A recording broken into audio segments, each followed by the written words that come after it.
Guys welcome back to humanities corner. Hope you and all is doing well. तो यार आज की video lecture के अंदर हम पढ़ने वाले हैं क्लास 12 ज्योग्राफी की सेकेंड बुक का चैप्टर इंटरनेशनल ट्रेड। ठीक है, यही जो सिमिलर चैप्टर है ये हमारी पहली बुक में भी है। उसके अंदर हमने वर्ल्ड के कॉन्टेक्स्ट के बारे में ट्रेड को डिस्कस किया था। ठीक है, कुछ हमने रूट्स पढ़े थे, प्रोबेबली WTO, कुछ रीजनल ऑर्गेनाइजेशंस के बारे में पढ़ा था। और उसमें बेसिकली हमने एक गेस्ट लिया था कि इंटरनेशनल ट्रेड क्यों ज़रूरी होता है। ठीक है, काफ़ी सारे फैक्टर्स थे कि कोई भी एरिया सेल्फ सफिशिएंट नहीं होता, इस वजह से इंटरनेशनल ट्रेड की ज़रूरत है। ठीक है, लेकिन ये जो हमारी सेकंड बुक है ये इंडियन कॉन्टेक्स्ट के बारे में, तो ऑब्वियसली इस चैप्टर के अंदर हम इंटरनेशनल ट्रेड को इंडियन कॉन्टेक्स्ट के बारे में पढ़ने वाले हैं। ठीक है, क्योंकि इंडिया का क्या रोल है इंटरनेशनल मार्केट के अंदर, क्या उसकी पोजिशन है, एट्सेट्रा। ठीक है, वो सारी चीज़ें हम डिस्कस करने वाले हैं। तो बेसिकली यार एक वन शॉट लेक्चर होगा, रेशनलाइज सिलेबस के अकॉर्डिंग पढ़ने वाले हैं। नोट्स का PDF आपको डिस्क्रिप्शन बॉक्स में मिल जाएगा। रिपीटेड प्रीवियस ईयर क्वेश्चन भी करेंगे और इस वाले चैप्टर के अंदर हमें मैप भी करने हैं, तो हम मैप भी करेंगे। ठीक है, आगे चलते हैं। ओके, तो यहाँ से हमारी पहली स्लाइड और चैप्टर स्टार्ट हो जाता है। पहले पॉइंट में लिखा गया है कि इंटरनेशनल जो ट्रेड है वो म्यूचुअली बेनिफिशियल होता है। ठीक है, दो मेंबर्स कर रहे हैं तो दोनों को ही आपस में कुछ ना कुछ बेनिफिट होता है, बिकॉज कोई भी एरिया सेल्फ सफिशिएंट नहीं होता। ठीक है, सपोज एक A एरिया है और एक B एरिया है। A एरिया को चाहिए ग्रेन्स, ठीक है, तो वो B से ग्रेन्स ले लेगा और बदले में उनको फ्रूट्स दे देगा या फिर कोई भी मैन्युफैक्चर्ड गुड दे देगा। ठीक है, तो ये म्यूचुअली बेनिफिशियल होता है। ठीक है, अब जो सेकेंड पैरा है उसके अंदर बेसिकली इंडिया के फॉरेन ट्रेड का जो चेंजिंग पैटर्न है उसको डिस्कस किया गया है। साथ में ये एक इकोनॉमिक सर्वे भी है 2016-17 का। ठीक है, इसमें हमने देखा है कि ये जो नीचे वाली लाइन है मोटी वाली, दैट इज़ ऑफ एक्सपोर्ट। अच्छा, एक्सपोर्ट का मतलब होता है बेचना, exit, out, E for export, E for exit. ठीक है, इम्पोर्ट का मतलब होता है खरीदना, E for import, I for in. ठीक है, इस तरीके से हमने याद रखना है, ये छोटी सी ट्रिक है। ठीक है, तो जो हमारा एक्सपोर्ट है जो हम दे रहे हैं वो कंसीडरेबल ईयर्स के अंदर अभी काफ़ी मेजर स्केल पे इंक्रीज हुआ है। 2012-13 को 16-17 से कंपेयर करके दिया गया है। ठीक है, इंपोर्ट का अगर हम देखते हैं तो इनिशियल ईयर के अंदर बहुत ज़्यादा था, इंडिपेंडेंस की बात तो हमारा बहुत ही ज़्यादा था, लेकिन धीरे धीरे अब हमारा इंपोर्ट जो है वो कम होता जा रहा है एंड कहीं ना कहीं हमारा ट्रेड जो है वो बैलेंस होता जा रहा है। ठीक है, बैलेंस ऑफ ट्रेड वगैरह ये सारी टर्म्स हम हमारी बुक 1 वाले चैप्टर के अंदर पढ़ के आए हैं। अगर अभी तक आपने उस वीडियो को नहीं देखा है तो उसकी प्लेलिस्ट का लिंक आपको डिस्क्रिप्शन बॉक्स में मिल जाएगा, आप वहाँ से बुक 1 के सभी चैप्टर्स को एक्सेस कर सकते हो। ठीक है, अब इसमें लिखा गया है कि 1950-51 से अगर हम इंडिया का एक्सटर्नल ट्रेड देखते हैं तो पहले वो सिर्फ 1214 करोड़ था, जो कि बढ़ के अब 44,29,762 करोड़ हो गया अकॉर्डिंग टू 2016 एंड अभी 2023 चल रहा है। तो अभी तो बहुत मेजर हमें चेंजेस देखने को मिले हैं। एंड सबसे एक जो मेजर और जो ब्रेकिंग न्यूज़ है दैट इज़ कि रिसेंटली जो इंडियन करेंसी है उसको 18 कंट्रीज़ ने अडॉप्ट कर लिया है। ठीक है, तो इवेंचुअली होता क्या है यार, इंटरनेशनल मार्केट के अंदर डॉलर की डोमिनेंस है। ठीक है, जो भी ट्रेड होता है वो डॉलर की टर्म में होता है। अब हमने पहले डॉलर के अकॉर्डिंग हमें पेमेंट्स करनी होती है जो इवेंचुअली हमारे लिए बहुत ज़्यादा एक्सपेंसिव पड़ती है। ठीक है, लेकिन धीरे धीरे डॉलराइजेशन चल रहा है, हमें वर्ल्ड कॉन्टेक्स्ट में देखने को मिल रहा है।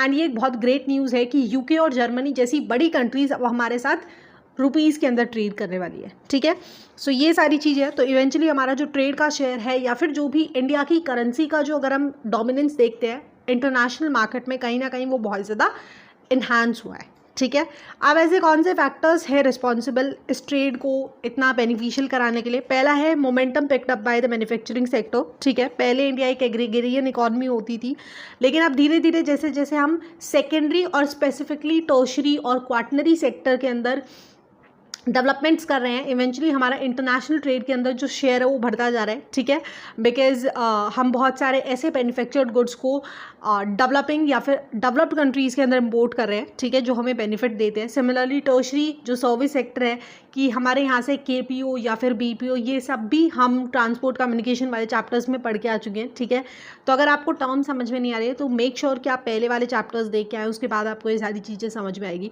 ठीक है, तो टर्शरी सेक्टर के अंदर जो एक्टिविटीज़ होती है उनको भी हम ट्रेड में लगाएंगे, बिकॉज इवेंचुअली उससे भी हम पैसा कमा रहे होते हैं। ठीक है, नेक्स्ट है liberal policies of the government. ठीक है, 1991 तक हमारा जो बॉर्डर्स थे एक तरीके से वो क्लोज थे। 1991 के अंदर वी अडॉप्टेड ग्लोबलाइजेशन, लिबरलाइजेशन, हमारे यहाँ पे फ्री ट्रेड होने लगा, बाहर की कंपनीज, बाहर की कंट्रीज़ यहाँ पे आके इन्वेस्ट करने लगी। ठीक है, इवेंचुअली गवर्नमेंट ने जो पॉलिसीज़ है उनको थोड़ा बहुत फ्लेक्सिबल कर दिया, जिससे इवेंचुअली बाहर के जो ट्रेडर्स हैं वो इंडिया के अंदर आके ट्रेड कर रहे हैं। इवेंचुअली इंडियन जो ट्रेडर्स हैं या जो भी बड़े बड़े इंडस्ट्रियलिस्ट हैं वो अपने प्रोडक्ट्स को इंटरनेशनल मार्केट के अंदर सेल कर पा रहे हैं। ठीक है।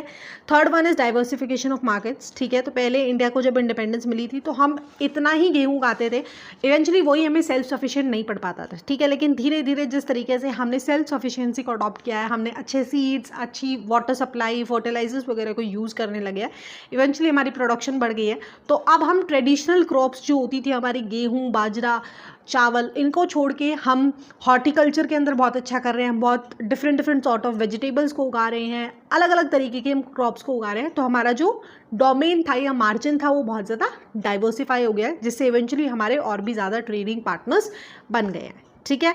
आगे चलते हैं।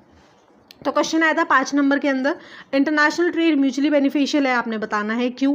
सेकंड इसी के और में आया था, that is the difference in national resources the basis of international trade. तो फर्स्ट वाले का आंसर हम इस चैप्टर से भी लिख सकते हैं, लेकिन सेकंड वाले का जो चैप्टर है, सेकंड जो क्वेश्चन है उसका आंसर जो हमारी पहली बुक का चैप्टर है इंटरनेशनल ट्रेड, हमें उसी से मिलेगा कि बहुत सारे फैक्टर्स होते हैं, कोई भी एरिया जो होता है वो सेल्फ सफिशिएंट नहीं होता है। सबसे बेस्ट हम इंडिया का एग्जाम्पल लेते हैं। एशिया के अंदर सबसे ज़्यादा आयरन ओर के रिजर्व्स इंडिया के अंदर है। ठीक है। तो इवेंचुअली हम आयरन ओर को एक्सट्रैक्ट करके आयरन प्रोडक्ट्स या आयरन को हम दूसरी कंट्रीज़ में इंपोर्ट कर पा रहे हैं, एक्सपोर्ट कर रहे हैं जिनके पास वो प्रोडक्ट्स नहीं है। तो बहुत सारे फैक्टर्स थे, क्लाइमेट, मिनरल्स एक्सेट्रा, वो आप वो वाली वीडियो देख सकते हो, आपको समझ में आ जाएगा।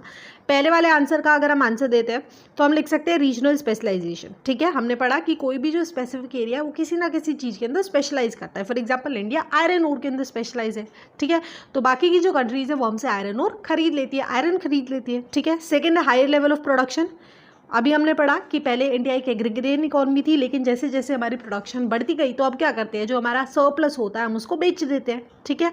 बेटर स्टैंडर्ड ऑफ लिविंग, अब जैसे जैसे लोगों का स्टैंडर्ड ऑफ लिविंग इन्हांस हो रहा है, डेवलपमेंट हो रही है, तो चॉइसेस लोगों को ज़्यादा चाहिए, जिससे इवेंचुअली जो हमारे गुड्स हैं वो इंटरनेशनल मार्केट्स के अंदर बहुत अच्छा कर रहे हैं। ठीक है। नेक्स्ट है world wide availability of goods and services.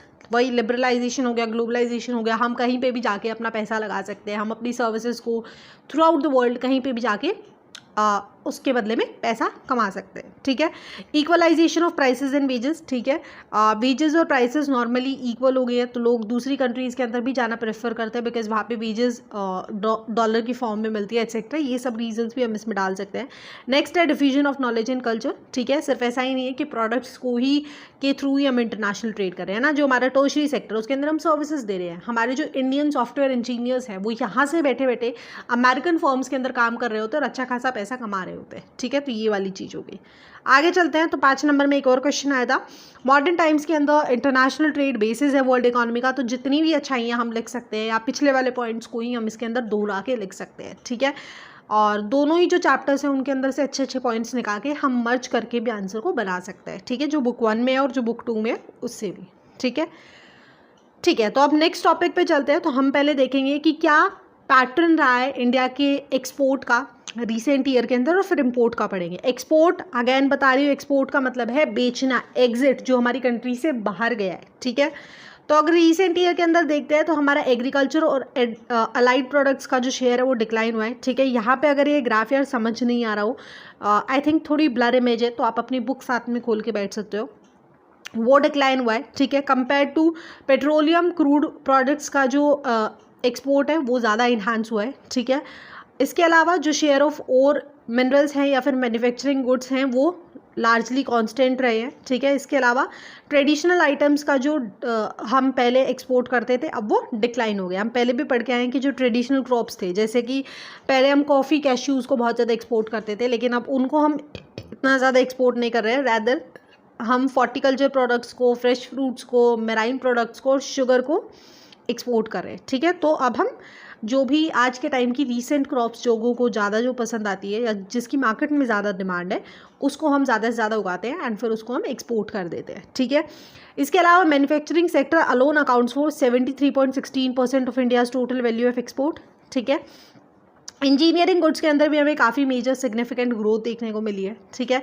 China और बाकी की जो ईस्ट एशियन कंट्रीज़ है आज के टाइम पे वो हमारी मेजर कंपेटिटर्स हैं, एंड जेम्स एंड ज्वेलरी भी हमारा लार्जर शेयर कंट्रीब्यूट करती है इंडिया के फॉरेन ट्रेड का। ठीक है। तो ये था कुछ इसका, इनसे क्वेश्चन ज़्यादा कुछ नहीं आते। इस चैप्टर से अगर क्वेश्चन आएगा तो वही आएगा, उसकी इंपॉर्टेंस के ऊपर, उसके वर्ल्ड इकॉनमी में क्या रोल होता है इंटरनेशनल ट्रेड का। इसके अलावा हम जो पोर्ट्स पढ़ेंगे तो पोर्ट से भी सच को डायरेक्टली क्वेश्चन नहीं आता है, मेजर एक वही आता है कि क्या उनके बेनिफिट्स हैं, और फिर मैप के बेस पे आता है। ठीक है, तो ये था कुछ export of some principal commodities की एग्रीकल्चर एंड अलाइड प्रोडक्ट्स का इतना हुआ है।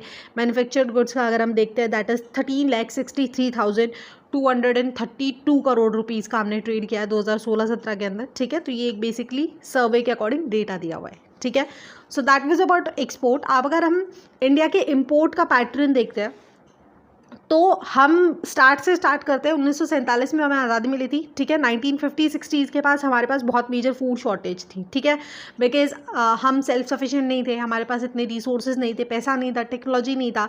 उसके बाद वॉर हो गई। ठीक है, 47 के बाद ही डायरेक्टली 48 के अंदर वो वॉर हो गई थी कश्मीर वाली। उसके बाद 62 के अंदर वॉर हुई, 65 के अंदर वॉर हुई। ठीक है, और फिर आई गेस 65-66 के अंदर 2 बार हमारे पास ड्रॉट भी आए थे। तो फूड की जो कमी थी वो बहुत ज़्यादा मेजर हो गई थी। ठीक है, तो उस टाइम पे इवेंचुअली हम फूड आइटम्स को ही इंपोर्ट कर रहे थे, उन्हीं को ही खरीद रहे थे। ठीक है, जैसे food grain, capital good, machinery, equipments etcetera. ठीक है, तो इस टाइम पे अगर हमारा बैलेंस ऑफ ट्रेड भी हम बुक 1 के अंदर पढ़ के आए। बैलेंस ऑफ ट्रेड का मतलब होता है कि ऑब्वियसली बैलेंस कब बनेगा, जब हम बेचेंगे ज़्यादा और खरीदेंगे कम, है ना। बिकॉज जितना हम ज़्यादा बेचेंगे उतना ज़्यादा हम पैसा कमाएंगे, लेकिन जितना हम ज़्यादा खरीदेंगे उतना ज़्यादा हमारा पैसा जाएगा। ठीक है, लेकिन जो बैलेंस ऑफ ट्रेड अगर हम अपने लास्ट ईयर्स के अंदर देखते हैं 60s 70s 80s तक, तो बैलेंस ऑफ ट्रेड बहुत ज़्यादा एडवर्स था। बिकॉज हमारे इम्पोर्ट्स बहुत ज़्यादा थे एक्सपोर्ट से।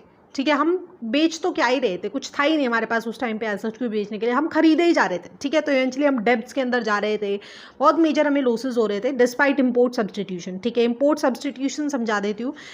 सब्सटीट्यूशन मतलब एक तरीके से किसी भी चीज़ पर रोक लगा देना। ठीक है, कैसे, सपोज आज गवर्नमेंट है वो अनाउंस कर देती है कि हम पेन के ऊपर इम्पोर्ट सब्सटीट्यूशन लगा रहे हैं, यानी अब दूसरे किसी भी देश से हमारे जो ट्रेडर्स है वो पेन नहीं खरीदेंगे, यानी किसी भी दूसरे देश से पेन इंडिया के अंदर नहीं आएंगे। रैदर जो इंडिया की जो फैक्ट्रीज है, कंपनीज है जो पेन प्रोड्यूस करती है, उन्हीं से पेन खरीदे जाएंगे और फिर मार्केट्स के अंदर उन्हीं से बेचे जाएंगे। ठीक है, तो इससे इवेंचुअली हम क्या कर रहे हैं, हमारे जो डोमेस्टिक इंडस्ट्रियलिस्ट हैं हम उनको ग्रो करने में हेल्प कर रहे हैं। ठीक है, वही बात है, अब जब हम पेन बाहर से लाते हैं उसके ऊपर भी उतना ही बराबर का पैसा लगता है। रैदर हम क्या करें, अपनी ही कंट्री के जो लोग हैं, अपनी ही कंट्री की जो इंडस्ट्रीज़ है उनको ग्रो करें और उन्हीं से सामान खरीदें। ठीक है, सिमिलरली हम हर साल बोलते हैं कि चाइना के हम क्रैकर्स नहीं खरीदेंगे, लाइट नहीं खरीदेंगे, वो होता है इम्पोर्ट सब्सटीट्यूशन। जब गवर्नमेंट एक तरीके से बैन लगा देती है ताकि उनके डोमेस्टिक वर्कर्स या डोमेस्टिक इंडस्ट्रीज ग्रो कर पाए। ठीक है, गवर्नमेंट ने बहुत बार ट्राई किया, अलग अलग चीज़ों पर इम्पोर्ट सब्सटीट्यूशन लगाया कि किसी तरीके से हमारा जो बैलेंस ऑफ ट्रेड बिगड़ा हुआ है इसको सही कर सके, लेकिन कोई फ़र्क नहीं पड़ रहा था। ठीक है, उसके बाद 1970s के अंदर ग्रीन रेवोल्यूशन आता है, जिससे इवेंचुअली हमारा जो फूड ग्रेन था हम उसके अंदर सेल्फ सफिशिएंसी पा लेते हैं और फूड ग्रेन का इंपोर्ट काफ़ी हद तक हम कम कर देते हैं। ठीक है, लेकिन भैया एक से एक मुसीबत हमारे गले में पड़ने के लिए तैयार थी। ठीक है, 1973 के अंदर आ जाता है एनर्जी क्राइसिस। ठीक है, बिकॉज उस टाइम पे वॉर हो रहे थे तो पेट्रोलियम के जो प्राइसेस थे वो बहुत ज़्यादा हाई चले जाते हैं। ठीक है, अब इवेंचुअली अभी तो हमने मुश्किल से अपने इम्पोर्ट के बजट को थोड़ा सा कम किया था, अब दोबारा से वो हो गया, हमारा बिगड़ गया। ठीक है, तो अब जो फूड ग्रेन पहले हम जो इंपोर्ट कर रहे थे अब उसकी बजाय हम क्या इंपोर्ट करने लगे, फर्टिलाइजर्स, पेट्रोलियम। ठीक है, similarly machine, equipment, special steel, edible oil, chemicals, ये भी हमारा मेजर ऐसे आइटम्स थे जिनको हम उस टाइम पे इंपोर्ट कर रहे थे। ठीक है, तो स्टीप राइज हो गया था, इम्पैक्ट ऑफ पेट्रोलियम प्रोडक्ट्स, यहाँ से क्वेश्चन आता है। ठीक है, ध्यान से पढ़ लो। अब पेट्रोलियम का बहुत मेजर रोल है, उसको हम एज अ फ्यूल ही नहीं यूज़ करते हैं, उसको इंडस्ट्रीज़ के अंदर एज अ रॉ मटेरियल भी यूज़ किया जाता है। जितनी भी पेट्रोकेमिकल इंडस्ट्रीज़ है, सोप्स बनती है, कॉस्मेटिक्स बनते हैं, पता नहीं क्या क्या बनता है, पेट्रोल का एक मेजर रोल होता है उनके अंदर। ठीक है, तो इससे इवेंचुअली क्या हुआ, हाँ, पेट्रोलियम बेसिकली इंडस्ट्रियलाइजेशन के अंदर हेल्प करता है and better standard of living को इंडिकेट करता है। ठीक है, तो हमारा ये वाला जो इंपोर्ट था पेट्रोलियम प्रोडक्ट्स का वो बहुत ज़्यादा बढ़ गया था। इसके अलावा नॉन इलेक्ट्रिकल मशीनरी को, ट्रांसपोर्ट इक्विपमेंट्स को, इन सबको भी हम बहुत ज़्यादा काफ़ी हद तक इंपोर्ट कर रहे थे, बिकॉज ये वो स्टेज थी ना यार जिसके अंदर हम इंडस्ट्रीज़ को भी डेवलप कर रहे थे, है ना। एग्रीकल्चर से हमें हटके एक एग्रीग्रियन, तो अब हमने एग्रीकल्चर में तो सफिशिएंसी ले ली कहीं ना कहीं, लेकिन अब हमें मैन्युफैक्चरिंग सेक्टर को डेवलप करना था। ठीक है, साथ के साथ ऊपर से एक क्राइसिस आ गई हमारे सर पे। ठीक है, तो फूड और एलाइड प्रोडक्ट्स का जो इंपोर्ट था वो डिक्लाइन हो गया, धीरे धीरे एडिबल ऑयल्स का भी डिक्लाइन कम हो गया था। ठीक है, इसके अलावा और अगर हम मेजर इंडियन इम्पोर्ट्स देखते हैं तो pearls, semi precious stones, gold, silver, metal scrap, non ferrous metal, क्योंकि नॉन फेरस मेटल हमारे पास नहीं है, बहुत कम मात्रा में है, इलेक्ट्रॉनिक गुड्स, इन सबको अभी भी हम काफ़ी हद तक इम्पोर्ट कर रहे हैं। ठीक है, इसके बाद ये हमें चार्ट दिया गया है, डेटा दिया गया है, एक बार देख लेना कि किस किस कितने पैसे हमने खर्चे हैं एक पर्टिकुलर प्रोडक्ट को ख़रीदने के लिए। अब आपने बताना है, एक रीज़न बताना है for the import of petroleum and its products in large quantities in India. क्यों कर रहे थे हम? तो एक तो बहुत मेजर स्केल पे इसका यूज़ किया जाता है इंडस्ट्रीज़ के अंदर, एंड 1973 क्राइसिस वाला आप एग्जाम्पल लिख देना। ठीक है, ओके। नेक्स्ट टॉपिक आता है, that is direction of trade. ठीक है, तो किस डायरेक्शन में ट्रेड चल रहा है?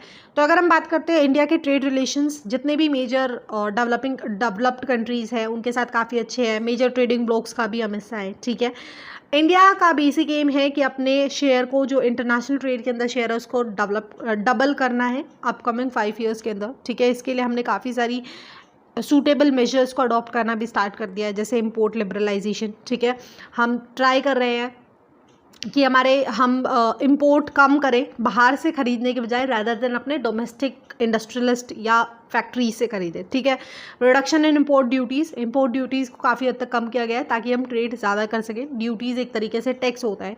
ठीक है, डिक्लिनाइजिंग and change from process to product patents. ठीक है, तो काफ़ी ये सारी चीज़ें हमने अडॉप्ट की है। ओके, नेक्स्ट पॉइंट में लिखा गया है, ज़्यादातर जो इंडिया का फॉरेन ट्रेड है वो सी या फिर एयर रूट्स के थ्रू ही होता है, इंटरनेशनल ट्रेड अगर हम कर रहे हैं। ठीक है, लेकिन कुछ पोर्शन है जिसको लैंड रूट के थ्रू भी किया जाता है, जैसे नेबरिंग कंट्रीज़ नेपाल, बांग्लादेश, भूटान, पाकिस्तान वगैरह से हम रोड के थ्रू भी कर लेते हैं, लेकिन मेजर जो हमारा हिस्सा है दैट इज़ थ्रू सी। और ये हमारा बताया हुआ है कि क्या क्या हम इम्पोर्ट कर रहे हैं। 2010-11 के डेटा को 2016-17 से कंपेयर किया गया है थ्रू डिफरेंट कंट्रीज़। ठीक है, इसको देख लेना आप एक बारी। ओके, अब इस चैप्टर के मेन टॉपिक पे चलते हैं, that is sea port as a gateway of international trade. यही सिमिलर जो टॉपिक है, इसी का कॉन्सेप्ट हमने पार्ट 1 वाले में भी पढ़ा था, लेकिन उसके अंदर हमने काफ़ी सारे इंटरनेशनल पोर्ट्स वगैरह को डिस्कस किया था। ठीक है, आगे चलते हैं। तो इंडिया की अगर हम बात करते हैं तो बेसिकली 3 तरफ से हम सी से घिरे हुए हैं, ऊपर नीचे दाएं बाएं से। ठीक है, सॉरी, ऊपर से तो हिमालय है, नीचे से और लेफ्ट राइट से। ठीक है, और हमारी बहुत लंबी कोस्ट लाइन है जो बेसिकली हमें एक चीप ऑप्शन प्रोवाइड करती है। ठीक है, हमने काफ़ी सारे इनलैंड वाटरवेज को भी डेवलप किया हुआ है।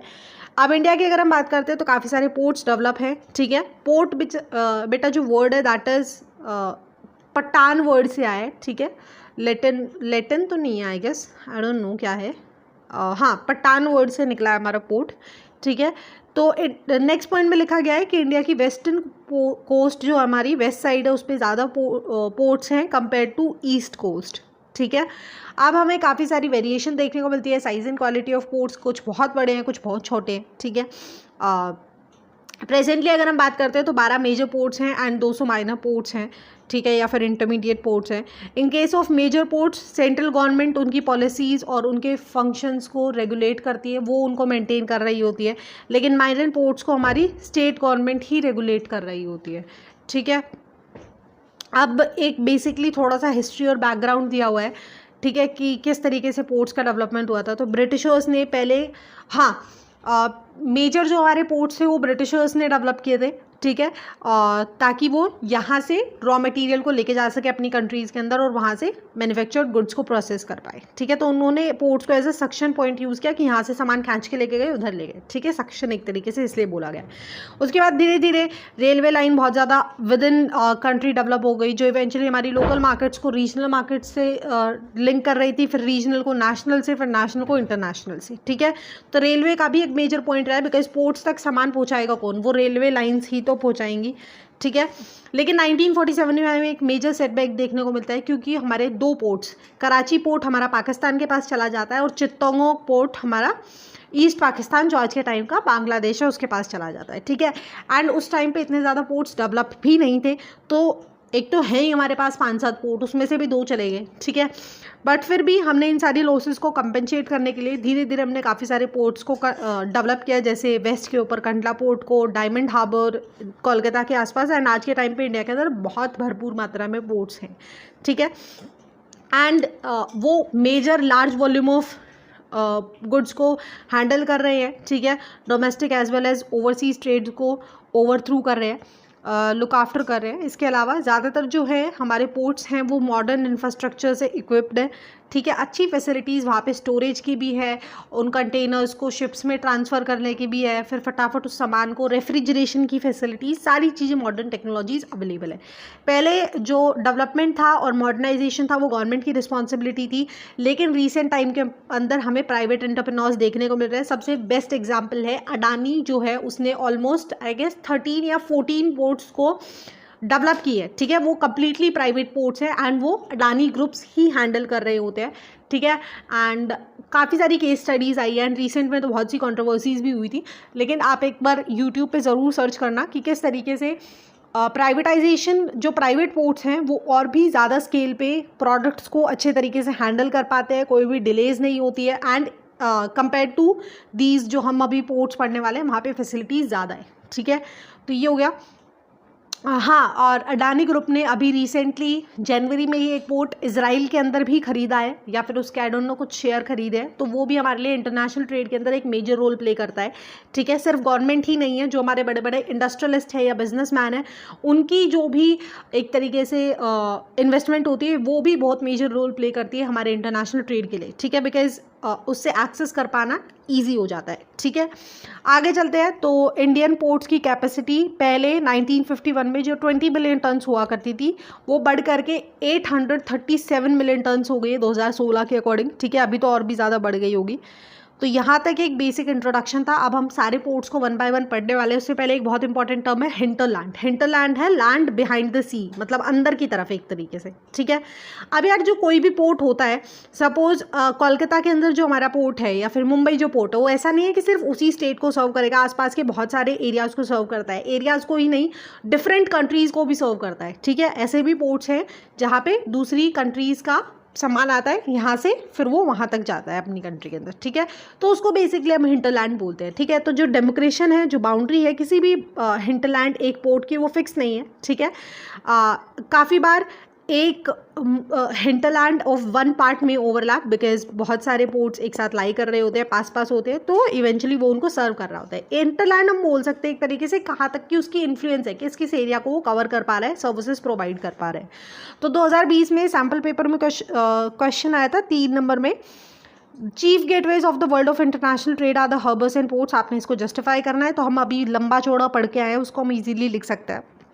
वन बाय वन हम पोर्ट्स को स्टार्ट करते हैं, इनसे क्वेश्चन नहीं आते हैं तो हम फटाफट खत्म करने वाले हैं।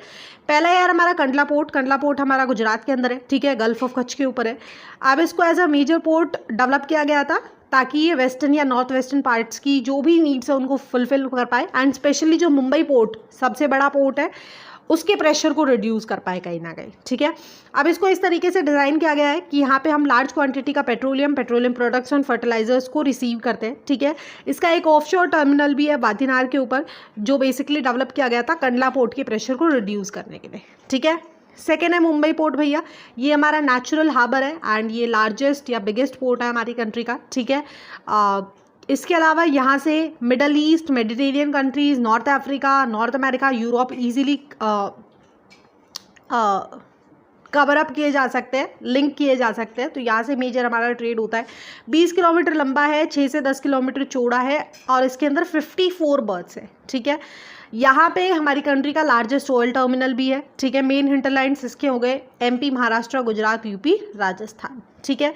नेक्स्ट है जवाहरलाल नेहरू पोर्ट। ये मुंबई पोर्ट के जस्ट नीचे ही है, ये नवा शावा के पास लोकेटेड है, ठीक है। इसको as a satellite port develop किया गया था ताकि मुंबई पोर्ट का प्रेशर कम किया जा सके, एंड ये लार्जेस्ट कंटेनर पोर्ट है, ठीक है। अब क्योंकि हमारे 1 नंबर वाले जो क्वेश्चन है वो इंक्लूड हो गए, तो ये पॉइंट्स याद रखना कि कौन सा लार्जेस्ट कंटेनर पोर्ट है, कौन से पोर्ट के ऊपर हमारा ऑयल टर्मिनल है, ठीक है। तो ये बहुत इंपॉर्टेंट हो जाती है और CUET के लिए भी। नेक्स्ट आता है 4th one, that is Mormugao port. तो यहाँ से याद कर लो, ये गोवा के अंदर लोकेटेड है, ठीक है। 1961 के अंदर इसको मेजर सिग्निफिकेंस मिली थी, ठीक है, to handle iron ore exports to Japan. हाँ, जापान को मेजरली हैंडल कर रहा होता है आयरन ओर को एक्सपोर्ट करने के लिए। इसके बाद जो कोंकण रेलवे का कंस्ट्रक्शन हुआ, ठीक है, वो इवेंचुअली इसको और भी ज़्यादा इंपॉर्टेंस देता है, बिकॉज ये थ्रू आउट द कंट्री उसको जो भी एरियाज़ है जहाँ पे आयरन ओर हैं स्पेसिफिकली उनको इजीली कनेक्ट कर पा रहा है। हिंटरलैंड इसके कर्नाटका, गोवा, सदर्न महाराष्ट्र है, ठीक है। नेक्स्ट है न्यू मैंगलोर पोर्ट, ये हमारा कर्नाटका के अंदर है, ठीक है। ये भी आयरन ओर और आयरन कंसंट्रेशन के एक्सपोर्ट को हैंडल कर रहा होता है। इसके अलावा fertilisers, petroleum products, edible oil, coffee etcetera, इन सब चीज़ों को भी आप एक बार पढ़ लेना, ठीक है। कर्नाटका ही इसका मेजर हिंटरलैंड है। आगे चलते हैं, नेक्स्ट आता है कोची पोर्ट। बेसिकली ये हमारा केरला के अंदर है, ठीक है। इसको क्वीन ऑफ अरेबियन सी भी कहा जाता है। ये भी एक नेचुरल हार्बर है, ठीक है। नेचुरल मतलब जो नेचुरली बने हुए हैं, बाकी को कंस्ट्रक्ट किया गया है। अब इसकी मेजर एडवांटेज ये है कि ये सुएज कोलंबो रूट से बहुत ज़्यादा क्लोज है। एंड हमने फर्स्ट बुक के अंदर जब ट्रांसपोर्ट कम्युनिकेशन पढ़ रहे थे तो हमने पढ़ा था कि मैक्सिमम जो ट्रेड है थ्रू आउट द वर्ल्ड वो सुएज कैनाल के थ्रू होके गुजर रहा होता है। एंड इसकी जो लोकेशन है ये बिल्कुल परफेक्ट है, हमें वहाँ से अच्छे से लिंक कर पा रही है, ठीक है। अब केरला, सदर्न कर्नाटका एंड तमिलनाडु वगैरह इसके मेजर हिंटरलैंड्स है। नेक्स्ट आता है भैया कोलकाता पोर्ट के ऊपर। तो ये हमारा वेस्ट बंगाल के अंदर है, हुगली रिवर के ऊपर है। 128 किलोमीटर का इनलैंड अंदर की तरफ पड़ता है। ये बिल्कुल वहाँ पे नहीं पड़ता, बॉर्डर के ऊपर नहीं पड़ता, ये थोड़ा सा इनलैंड है, ठीक है। It has lost its significance due to diversion of export to the other ports. जैसे जैसे विशाखापट्टनम और पारादीप और हल्दिया पोर्ट को डेवलप कर दिया गया तो इसका सिग्निफिकेंस कम होता गया। एक तो ये बहुत अंदर की तरफ हो गया, ठीक है। कोलकाता पोर्ट के अंदर अभी भी स्लिट एक्यूमुलेशन की भी प्रॉब्लम है, ठीक है। इसके मेन हिंटरलैंड्स है UP, Bihar, Jharkhand, West Bengal, Sikkim and northern eastern states, ठीक है।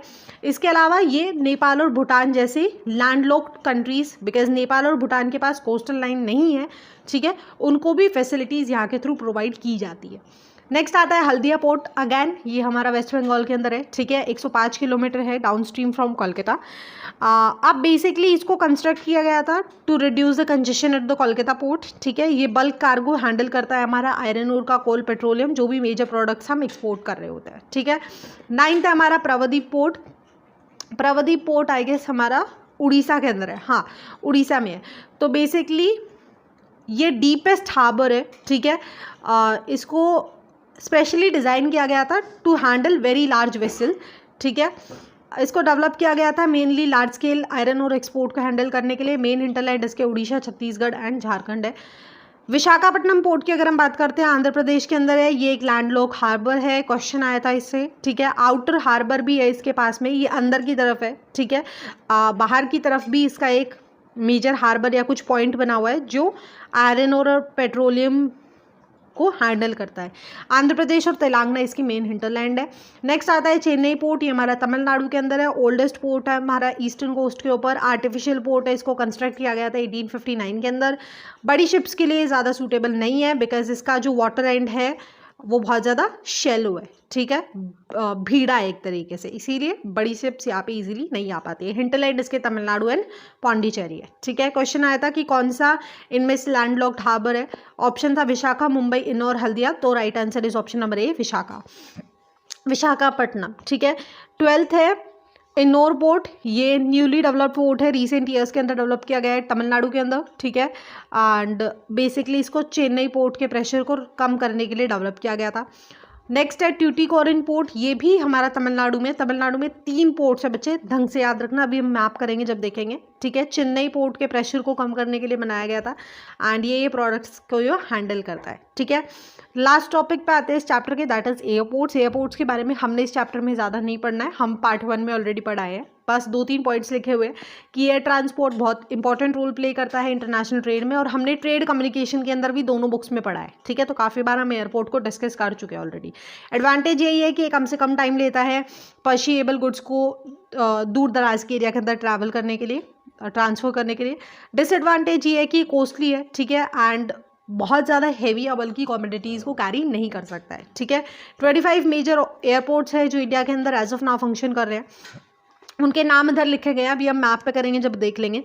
2023 में 5 नंबर में क्वेश्चन आया था, examine the role of air transportation and promotion of international trade, ठीक है, कि क्या रोल है कि एक तो डिस्टेंस कम कर देता है एंड पर्शिएबल गुड्स को ट्रैवल करना इजी होता है, ठीक है, सेफ है थोड़ा बहुत, एंड जो ऐसे टेरेन वाले एरिया है जहाँ पे रेलवेज़ को या दूसरे मोड ऑफ ट्रांसपोर्ट को डेवलप नहीं किया जा सकता, वहाँ पे ये हमें काम देता है, ठीक है। और कुछ पॉइंट्स हम ट्रांसपोर्ट कम्युनिकेशन मिक्स करके लिखना पड़ेगा हमें, ठीक है, खुद से बनाना पड़ेगा। इसका आंसर आप लोगों ने 2 पॉइंट्स, 3 मैंने बता दिए, 2 आपने कमेंट सेक्शन में बताने हैं। 2018 में क्वेश्चन आया था, state any 2 advantages of air transport and international trade, तो इसको भी हम इजीली लिख सकते हैं। आगे चलते हैं, अच्छा, एक सेकेंड। ओके, मेजर पोर्ट्स, अब मैप को कर लेते हैं। मेजर पोर्ट्स यहाँ पे भी मैंने ये बॉक्स लगा दिया जिसमें मैंने सभी स्टेट वाइज लिख दिया है। कंडला गुजरात में है, मुंबई महाराष्ट्र में है, मारमा गोवा गोवा में है। ये एक बार देख लेना, आपको थोड़ा इजी पड़ेगा। स्टेट्स याद कर लो, इजीली आप इसको मार्क कराओगे, ठीक है, बिकॉज मार्क नहीं करना होता वहाँ पे, बस ये लिखते हैं अपोर्ट सिचुएटेड एट गुजरात। तो आपने आइडेंटिफाई करना है कौन सा हो सकता है। तो सबसे पहले सीरीज वाइज वेस्टर्न कोस्ट से चलते हैं। गुजरात में भैया हमारा कंडला, ठीक है, गल्फ ऑफ कच्छ के पास। मुंबई पोर्ट ऑब्वियसली महाराष्ट्र में, मुंबई में है। उसी के जस्ट थोड़ा सा नीचे है JNP, जवाहरलाल नेहरू पोर्ट, थोड़ा सा नीचे, इसी के लिए डेवलप किया था, इसी के प्रेशर को कम करने के लिए। मारमा गोवा बहुत सिंपल है, जो छोटा सा हमारा गोवा बना हुआ है इसी के अंदर है, ठीक है। मैंगलोर बेटा हमारा बिल्कुल ही कर्नाटका की बाउंड्री के ऊपर है, ठीक है। कोची हमारा केरला के अंदर है, राइट। आगे चलते हैं तो ईस्टर्न कोस्ट वाली साइड अगर हम देखते हैं, सबसे पहले हमारा कोलकाता है, ये वेस्ट बंगाल के अंदर है, ठीक है, बाउंड्री के ऊपर है बिल्कुल। उसके बाद पारादीप है, ये हमारा उड़ीसा के अंदर है। उसके नीचे आ जाते हैं आंध्र प्रदेश, तो दैट इज एट विशाखापट्टनम, ठीक है। उसके बाद हमारे तमिलनाडु में 3 है, सबसे ऊपर इन्नौर है, उसके बीच में चेन्नई और सबसे नीचे ट्यूटिकोरिन है, ठीक है। आगे चलते हैं, मेजर एयरपोर्ट्स यहाँ पे भी मैंने स्टेट वाइज लिख दिए, लेकिन मैप पे देख लेते हैं। ऊपर अमृतसर है पंजाब के अंदर, फिर दिल्ली हमें पता ही है, अहमदाबाद है हमारा गुजरात के अंदर, फिर मुंबई भी हमें पता है, ठीक है। बैंगलोर हमारा कर्नाटका में है, बिल्कुल बॉर्डर लाइन से थोड़ा सा ऊपर, ठीक है। तिरुवनंतपुरम हमारा केरला के अंदर है, चेन्नई, ठीक है, तमिलनाडु के अंदर है। हैदराबाद बच्चे हमारा तेलंगाना के अंदर है। कोलकाता हमारा वेस्ट बंगाल में है, और गुवाहाटी हमारा असम में है, ठीक है। सो यहाँ पे हमारा चैप्टर खत्म पे होता है, ठीक है। इसमें मेजर क्वेश्चन बस वही बनता है कि इंटरनेशनल ट्रेड की क्या इंपॉर्टेंस है, या फिर ये जो सी वेज को, ओशनिक पोर्ट्स को हम गेटवे ऑफ इंटरनेशनल ट्रेड क्यों बनते हैं, यही 2 मेन क्वेश्चन बनते हैं। बाकी एक एक नंबर के अंदर तो इसमें से बहुत सारे बन सकते हैं, ठीक है। तो एक बार ढंग से पढ़ लेना। बाकी मैप के लिए मेक श्योर करना आपको इंडिया के स्टेट कैपिटल अच्छे से रटे हो, ठीक है। वो अगर आपको आते हैं तो आप मैक्सिममली कर लोगे, ठीक है। सो वीडियो को यहीं पे ख़त्म करते हैं। अगर एक्सप्लेनेशन पसंद आया हो तो वीडियो को लाइक शेयर सब्सक्राइब जरूर करना। That's all for today, see you in next, bye bye.